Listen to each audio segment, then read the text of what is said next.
Madame le secrétaire d'État chargée de la prospective et du développement de l'économie numérique.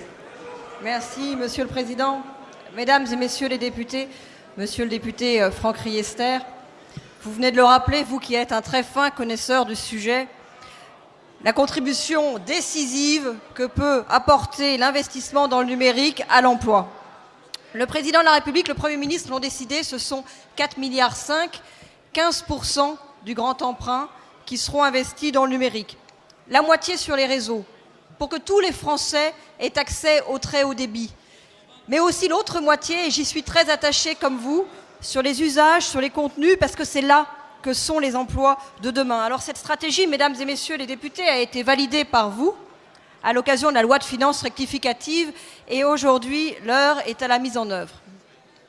Hier, René Ricol, le commissaire général aux investissements, faisait sa première sortie sur le terrain. Nous étions ensemble à Rennes pour mettre en valeur l'innovation numérique, pour mettre en valeur aussi l'investissement en partenariat entre le public et le privé, association extrêmement féconde à Rennes dans le cadre du pôle de compétitivité images et réseaux. Et ceci a été l'occasion, monsieur le député Franck Riester, de rappeler les critères d'investissement fixés par le Premier ministre. D'abord, une démarche ouverte pour garantir l'identification des projets les plus innovants, pour garantir surtout que les PME puissent bénéficier du grand emprunt.